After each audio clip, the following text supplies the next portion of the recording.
welcome Farewell fans, and welcome back to another great interview. And I bring you these interviews for those that are just joining. I bring you these interviews so you could be well informed and you could have the best of the best information out there so far as parenting, growth, and everything that pertains to that and falls up under that umbrella. Today we have Pamela Henry here, and she is going to discuss her book, Soul Custody. But before we go ahead and get into that, can you just give the Farewell fans a little bit about yourself? Okay, MNG, thank you so much for inviting me on the show. I'm Pamela Henry, and I've written a book called Soul Custody, Sparing Children from Divorce. And what happened is years ago, I started to try to undo my childhood divorce by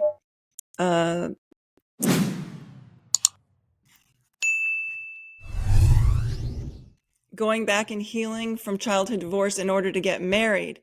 Then over the years, it evolved into successful co-parenting after I got divorced. And then most recently, I really realized that I regretted the decision to divorce. And so I wrote a book that is everything I wish I was told before I divorced. And that's why I'm here today. Okay. Okay. Now, your book is titled Soul Custody.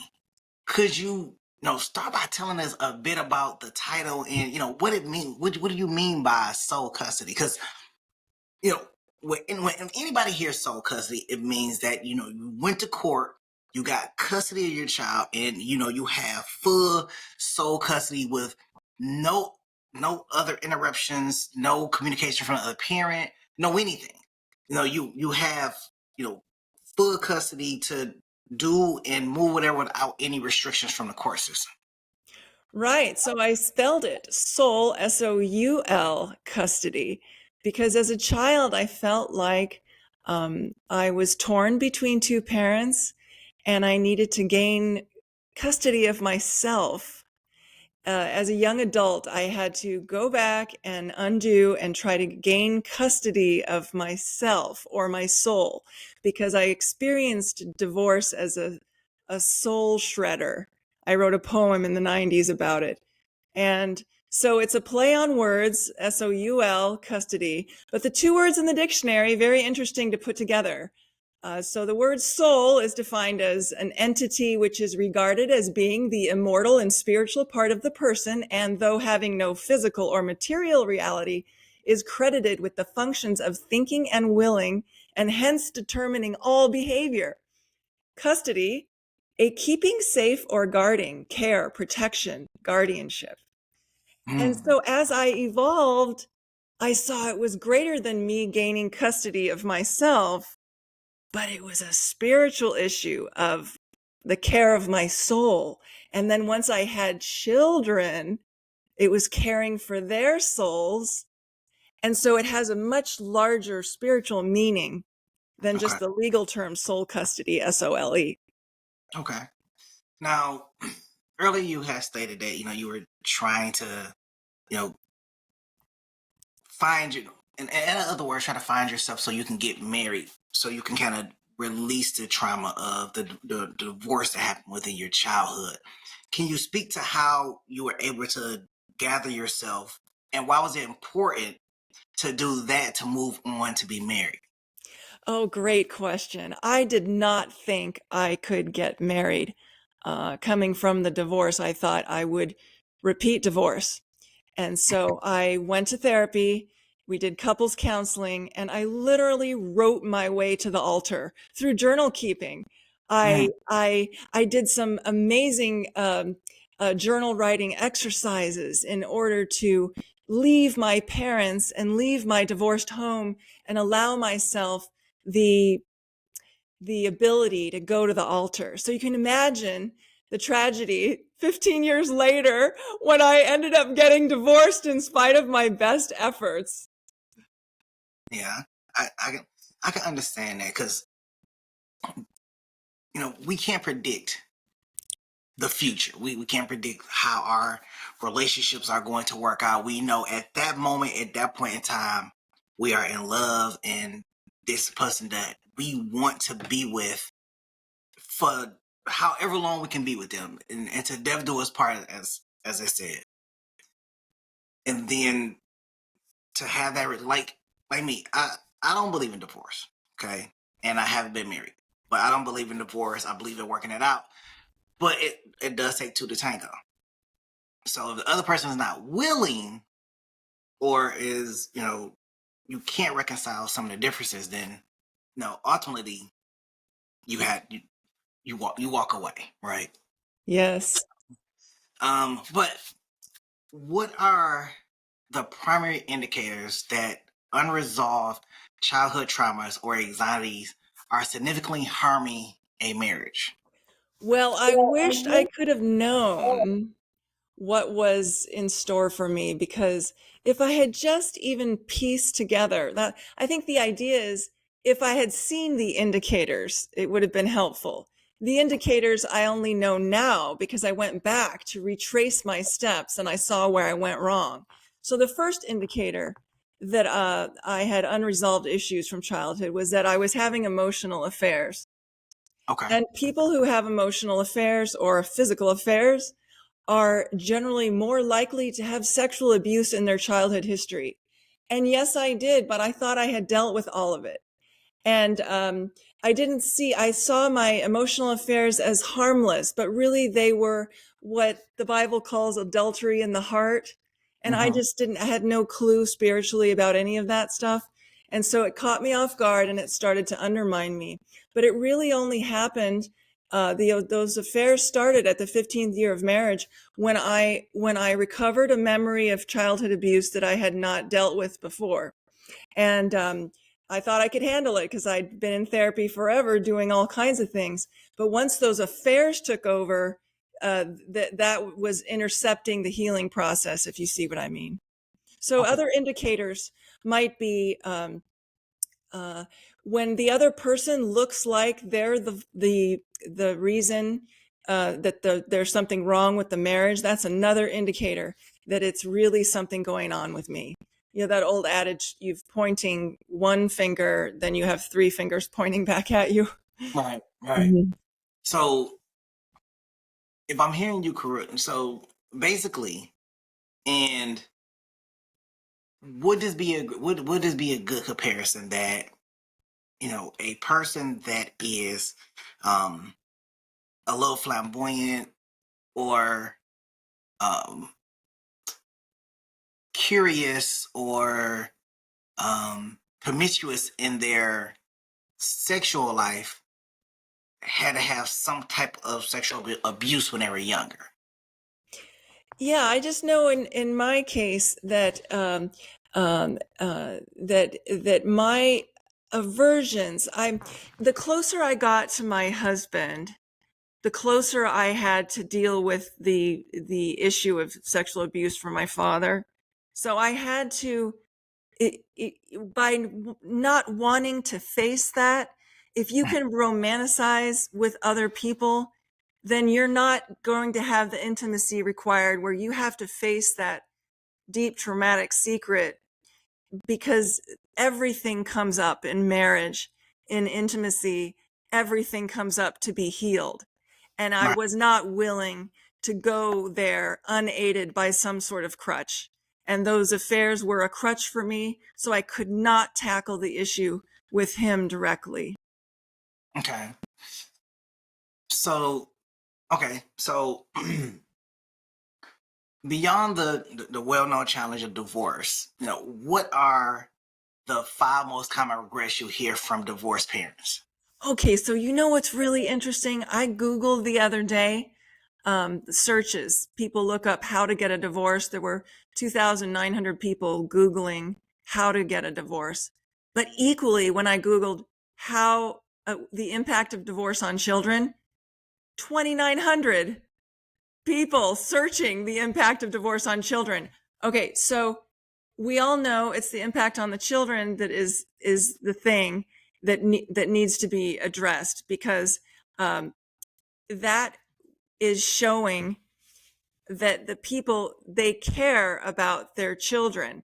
The regrets they have, even if the reasons they divorce are other things, the regrets they have later all have to do with the children and not having the time with the children that they had before. So they might be leaving their spouse for one reason, but they'll end up regretting the loss of the time with the children. No matter what the custody arrangement is, it Mhm. is a huge impact on both the child that loses both parents in the full time that they had before and the full-time parenting that both parents got to do when they were together. And that is the number one thing that people overlook, and then they end up regretting their decision. So let me ask you this. So, and how many of these cases where you were hearing from divorced parents and they were saying that, their number one regret is the fact that, they lost time with their kids, correct? That's just my experience in dealing with people over the years, yes, and seeing the various studies that contradict, because the reasons people divorce aren't compatible with the regrets later. So you can tell that their reasons are not legitimate, because had they been thinking about the children, um, and wanting to keep, if they knew they were going to regret the loss of time with their children, they would have made a better effort, like I would have, definitely, in order to stay for the children, in cases where the family was not threatened by any physical harm or addiction or abuse to begin with. Okay. So in that respect, what were some of the reasons that the divorced parents provided for why they divorced? If the situations Oh, weren't abusive, if the situations wasn't um financially detrimental or anything, what was the number one reason that you heard for why they divorced? well, the reasons that they'll give will be usually, well, infidelity is a huge one, but Yeah. finances is like right up there with it. So there's financial problems. But to me, MNG, that's putting money before children, Mm, yeah. in terms of, and so while I didn't have that particular issue, mine was, I wanted to be free to, I thought I would be a better mother separately. And that was another lie I told myself, because Mm, I had half as much time to be a better mother, which is not a better mother.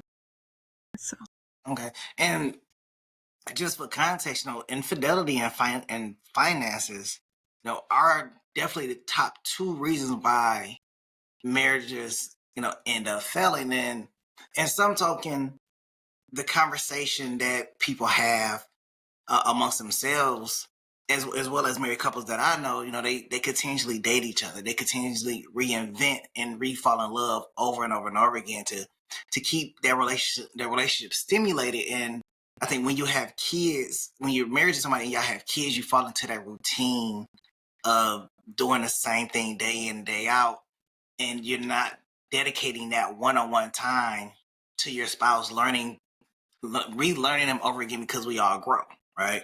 right. And trying to avoid growing apart and doing more so growing together. So just trying to have that conversation and keep that relationship grounded and not let it just kind of like float away.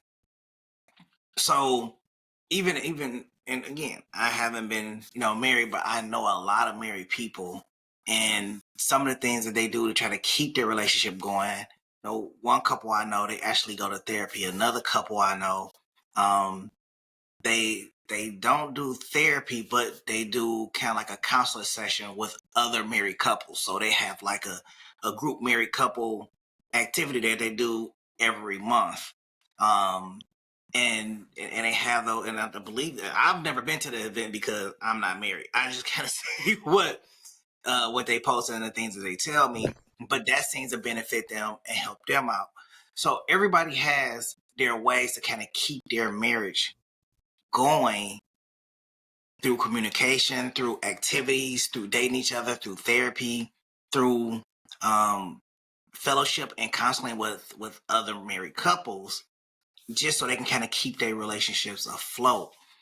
So, but before I move on any further, in your experience, what are some of the less obvious yet potentially long-lasting negative impacts of common custody arrangements like joint custody on children?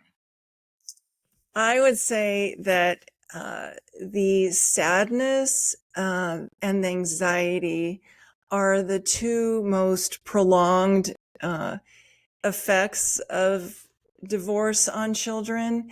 And a study that was done over 25 years on divorced families that resulted in a book called The Unexpected Legacy of Divorce showed that the cumulative effect of divorce actually peaks in the young adulthood when they're starting to form their own relationships of permanence. And so that these severely undermine their trust factors and their sense of reality of what's going on in the relationship, and much more anxious, much more fearful. Back to what you were saying a minute ago about the couples that nurture their relationships. In my particular case, trying to escape my marriage, I was trying to escape the intimacy, which was causing me to face my deep, dark secret. And in doing that, um, I believe there are other people like me. I call them escapist divorces. You're actually trying to get out of the marriage in order to escape the realities inside about your situation.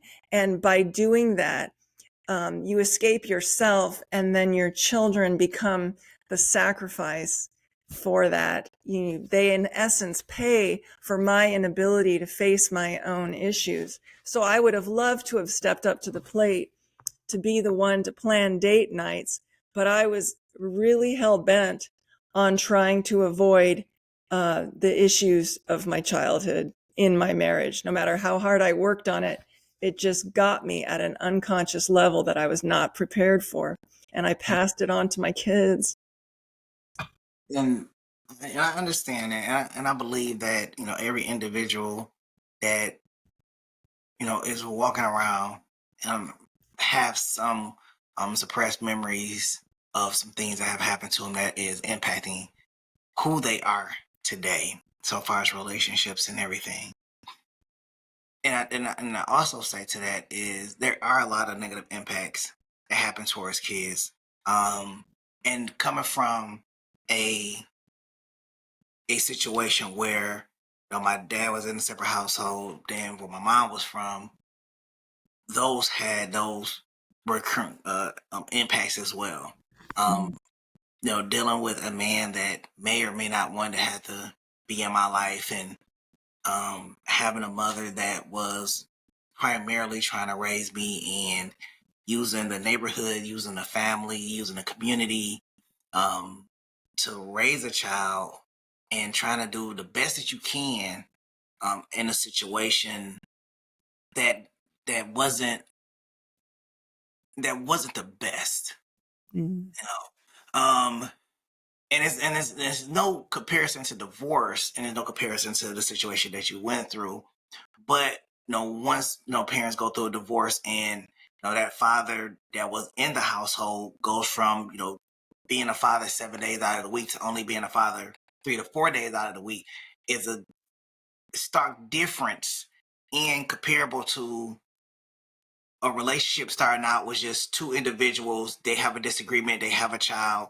Now the father is there maybe 3 days out of the week, but there's more resentment there, or equal resentment there coming out of for people that's coming out of divorce versus those that don't come out of divorce. Because now you're back into that situation of the father's on the weekend, the mother is the primary custodian, and sometimes vice versa. You may have the father as a primary custodian, and then you have the mother on the weekend. And sometimes that dynamic is actually worse because, from my experience, the mother is not always forthcoming with being that weekend parent. They finally have. And again, this is my experience, that when that mother finds that freedom from the children, then it's kind of like this whole detachment of, well, I don't want to be a mother no more. because I've been doing it I've been doing it all this time while you went to work. Now it's time for me to go and live my life and do the things that I want to do. So with that being said, what are some key, often overlooked signs that children are experiencing sadness during the process of their parents' divorce? Because we know that it's seen, there's things that are seen. You see the dad move out, you see the mom move out, you see that somebody different is cooking, taking care of all of the duties. There is this absence that is gone that you can't hide. So I first want to say that I feel sorry for your losses as a child. We need to acknowledge the losses that our children experience and that you experienced as a child and that we experienced, and then know that now we're successful co-parents. The number one way we heal those childhood wounds is to be present for our children. Okay, so I have 50-50 custody. I'm going to be 100% involved as that co-parent in that relationship, 100% of my 50%, if that makes any sense. I want to show up not distracted by a string of hazardous relationships, or not consumed by an addiction that is ruining my ability to parent coherently. I want to be able to be there for my children, to understand that they're going through trauma and they may be acting out of anger, but they're really, really sad and they need a hug from me. We can all assume that since divorce is trauma, that they will go through the 5 stages of grief, and it will look differently in each child. And we can't say to ourselves, oh, they're fine on face value, because what they're going through, they may not be able to verbalize. I couldn't verbalize mine until I was an adult. So they can't verbalize it. And we want to be there for them to help absorb that and help them know that we're there for them through this loss that looks to be inevitable. But we are also going to be on board 100% of our 50% as co-parents. And I would like to add on to that. There was some when I was granted custody of my son from his mother. Prior to that, they went and lived in a shelter. So she came and picked him up from me because he was living with me for 6 months. Came and picked him up from me and then went and took him to live in a shelter. From there, I took her to court, got custody, was granted custody by the court system. Now, whatever happened in the 30 days that she was living in the thing, that was like 3 months or something, that she was living in the shelter. And when he left, he was one way. Then they went to the shelter, then he came back, and then he was another way. And this other way that he was is that he wanted to be with his mother more than he wanted to be with me. And it's a stark difference than when he was with me for the 6 months. For the 6 months that he was with me, there was no crying, there was no complaining, there was no, I want to see my mom, where my mom is at. There wasn't any of that until that 3-month gap. And then it was, well, I don't want to be with you. I want to be with my mom, with my mom. And I can't really say what happened during that time that invoked this change. Okay. But the change happened. And because of the nature of our relationship, it did have an effect on him, because now his mother was absent. He didn't know why she was absent. And the time that she was supposed to pick him up and she failed to pick him up, he had a tantrum. Or he acted out. And then he was acting out in school. And, as a father, I didn't want to see him go through that. So I decided to comfort him and console him, either by taking him to the movies, taking him to get ice cream. Hey, do you want to go get a toy? Do you want to go get a video game? And it's rewarding, just like they say you're rewarding bad behavior. You're trying to use material items to soothe a, a broken heart. And a lot of people will say that when they're sad, they'll go shopping and make them feel better, and they call it retail therapy. But really, it's just avoidance. You're avoiding how you're feeling, so you're consoling yourself by spending money, and that somehow miraculously makes all that go away, right? And that's the same thing that I was doing with my son. I was consoling him with money, like, hey, I wasn't validating how he felt. I wasn't listening to his concerns, but I was going out there and spending money to kind of alleviate whatever pain that he was going through. But it really wasn't alleviating anything. It was teaching him that, hey, if you feel sad, if, whatever you're going through, just go and spend money, and that's going to resolve the whole issue. I see what you're saying. There's something else you were spending that is the most critical thing that I'm hearing. And you were spending time with your son. And this is what you lost as a child with your father. You get to spend time with your son. And so even though you look at it like, well, maybe I could have done it this way or that way would have been better. You know what? Time with the child is what matters. Time with a child. And for example, I love this quote. One hug from a father is worth 30,000 therapy sessions. And if you think about, it doesn't matter what you do as long as you can just be with your kid. And they think more not what you did or didn't do, but they love you and they get to spend time with you. And that's enough.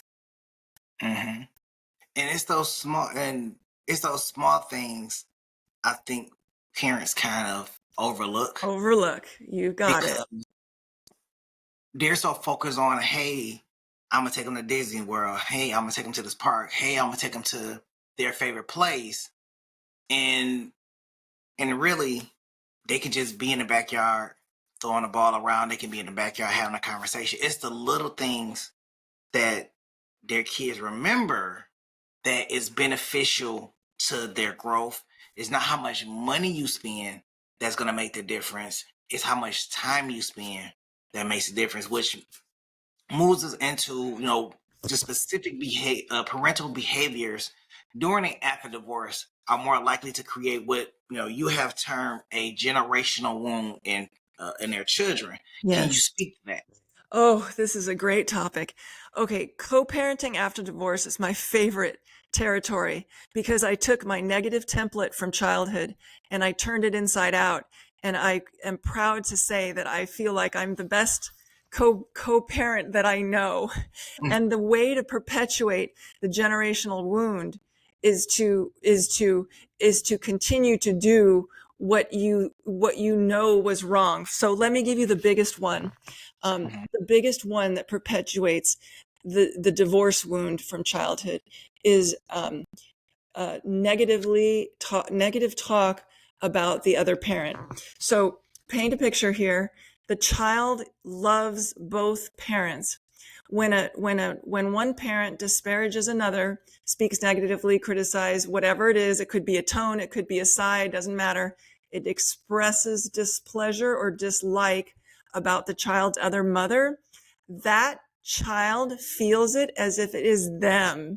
So if parents could remember that, like, my dad hated my mom hated my dad, and I hated myself.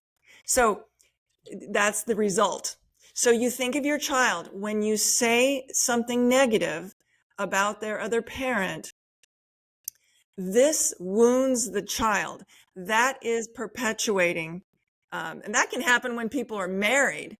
So it isn't even just a divorce issue, but it's just that there's such toxicity after divorce that the potential to hurt your kids by what you say about the other parent is astronomical. Mm-hmm. And the hardest thing to do if you have a less than amicable situation.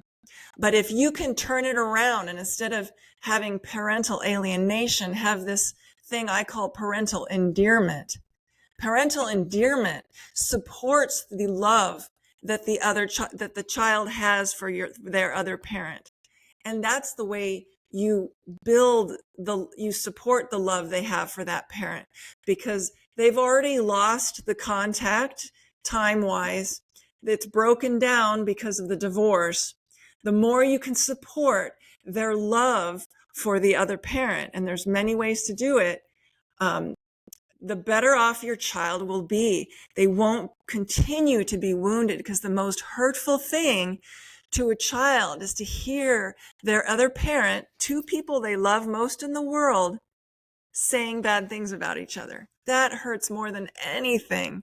Parents don't understand how much it hurts children when they hear a bad word about the other parent. That is true, because there's still some spite between me and my mom and my dad, and I don't know what happened there for them to still like have their spite between each other or whatnot.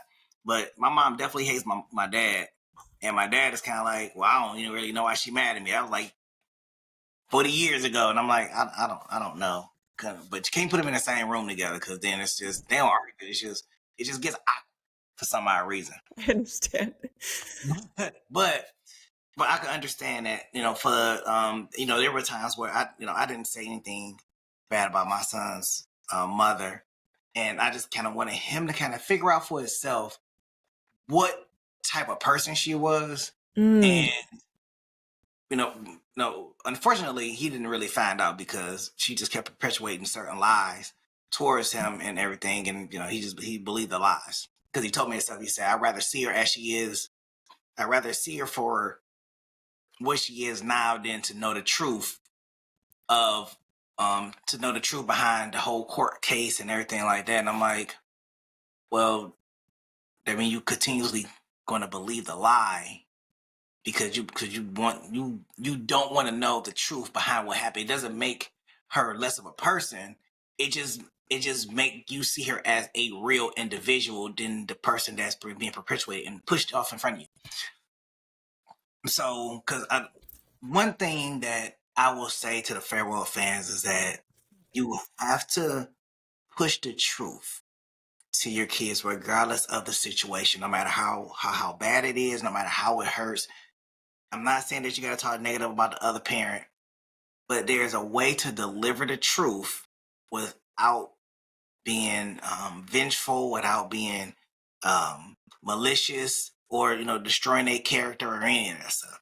Yes, and that requires prayer and consultation with someone, getting feedback on how to give that information and how to do it, and definite prayer. Because the hardest time to not badmouth a parent is when your child is expressing the very same frustrations about that parent. It might be on the tip of your tongue to want to say, yeah, in my case, yes. You have to let the child have their own experience without adding fuel to the flame that they would then internalize. And I want to say, yay, MNG, because when you witness the hatred between your parents, and you may have internalized it, but you don't pass it on to your children, even though that was your modeling. We really have by having a difficult experience in childhood, we have an opportunity to use a negative template. We know exactly what not to do, which makes us know what to do, because we know what not to do. And that is a gift. I call it the negative template.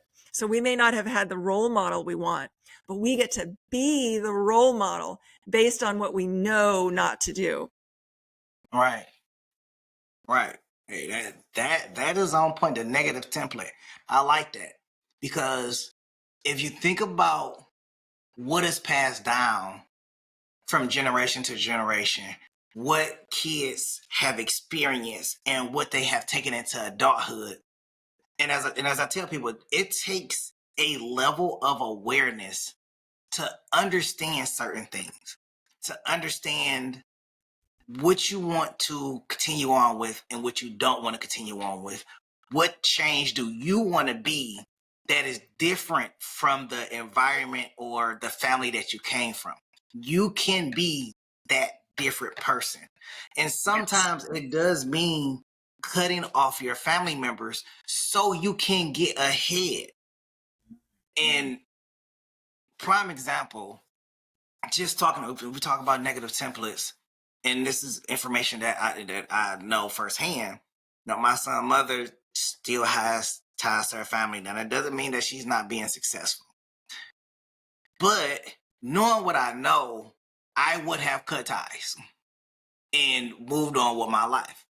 Now, in my situation, there's certain family members that I have cut ties with because repeatedly on situations and occurrences, they still perpetuate the same behaviors, the same mannerisms that I don't myself associate with. So I don't need those type of people in my world. Now, my mom would tell you best. I am a person that will sit on my own island by myself and don't want to be bothered with nobody. And that's kind of how I lived my life for the last 2 decades. Is I don't really deal with my family, so to speak, on a level where it interferes with my progress. So when people sit here and ask me, MNG, like, no, where you been? Working, minding my business, not being bothered with the foolishness that y'all have going on here. Because when you tie yourself to foolishness, and I realized this at a young age, when I tie myself to foolishness, my name got involved in situations that I didn't want to be part of. I gave a comment that I didn't think that was going to get out. And then now, oh, well, such and such said, you don't have to be involved. You can be part of the family, but don't have to be involved in every situation and scenario that occurs that can hinder, interrupt, or interfere with your success. Sometimes a lifetime of peace means leaving certain family members alone, leaving your whole family alone, just coming in and out their life so you can maintain a level of peace. And that's kind of what I do. I mean, peace over here while it's disruption over here, and I just hear it through the grapevine. So when you talk about negative template, as I stated before, you can't be that change that you want to be. Where you came from and the family you're born into doesn't determine that you have to stay at that level. You can go further. You know, there are families where the first person, you know, they had the first person to go to college and graduate, or the first person to have a successful business, or a first person to do whatever that the family was deemed that they could not do.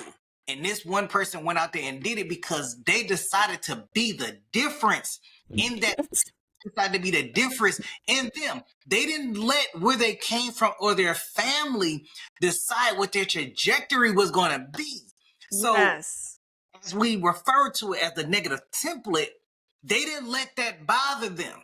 Whether they had role models, whether they had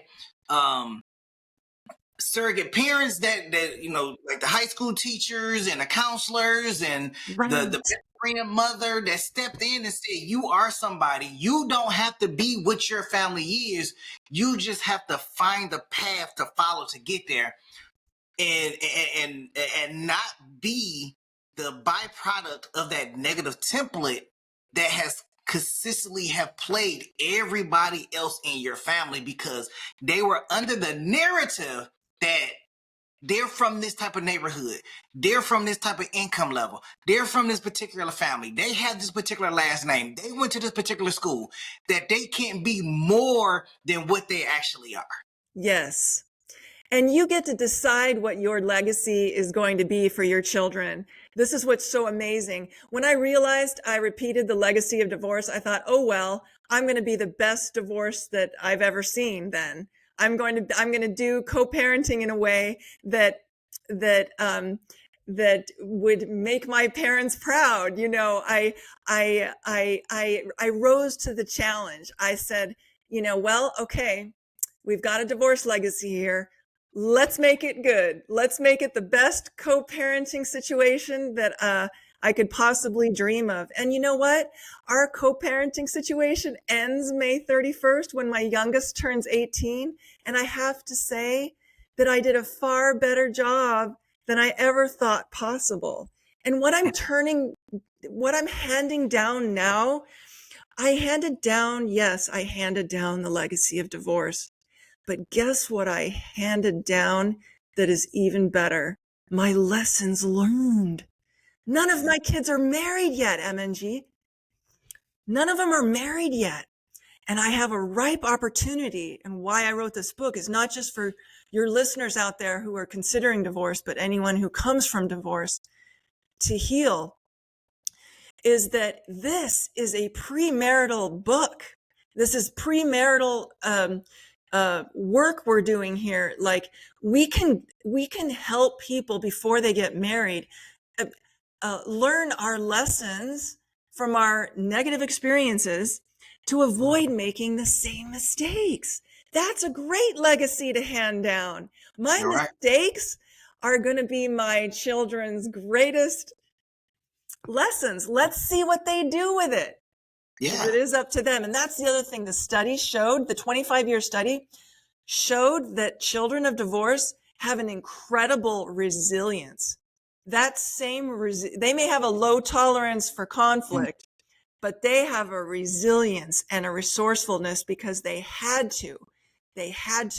That serves them in life. It's not all drama and trauma. There are characteristics you develop from a divorced family. God, that's a great idea for a next book. That's a great idea. The adaptability in the kids, the resourcefulness, the flexibility, the ability to see both sides. There's so many attributes our kids develop by the adversity of divorce. So you can't feel guilty and think, oh, my kid is doomed. No, it's how you look at it and what they do with it and how you help them navigate it. And by the way, they're going to need far more help in their young adult years navigating the impact of divorce on childhood. So it doesn't end at 18. It just begins, because at 18, we get to start helping them navigate the effects of divorce on them in their adult lives. And that's really exciting parenting. You're absolutely right. And if you actually look at it, divorce, as you had stated before, it has a different impact on each child. Yes. It's a different impact on each child. So I have a joke about that. The joke is that the way that each child turns out so differently is God's way of absolving parents from credit or blame for how their children turn out. That's a good one. So, like for example, I'm the oldest of 5. Oh wow! And it's all different parents. So the youngest group, my mom had a younger son, my dad had twins, and you can kind of see some of the things that occur with them, right? So like the twins on my dad's side, because of his absence, you can kind of see, because my sister is the oldest of the twins, so you can see her drive, you can see her ambition. She's kind of like me. She's if something happened, okay, cool, let's move on to the next situation. Let's go. And we resonate that way. But my younger brother is kind of he's like the baby, so he get away with the baby thing.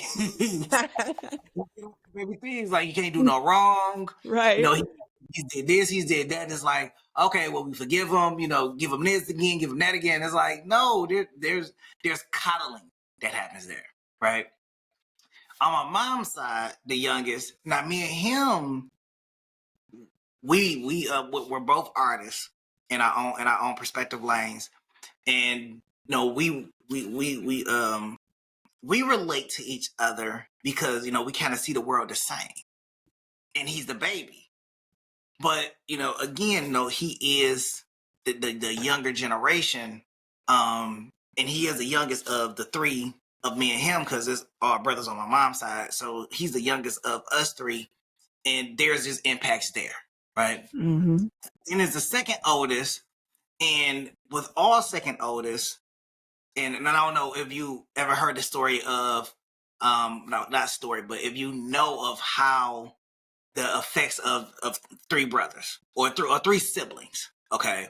So the way it goes is the oldest one is the one that goes out, ventures off, kind of separates itself from the pack because he has to be, or he or she has to be that example in so many cases and everything. And it's not like that out of all relationships, probably 8 out of 10 or 9 out of 10 sibling relationships, you'll see this. So the oldest is the one that, as the other ones start to come in, is left to defend for his own.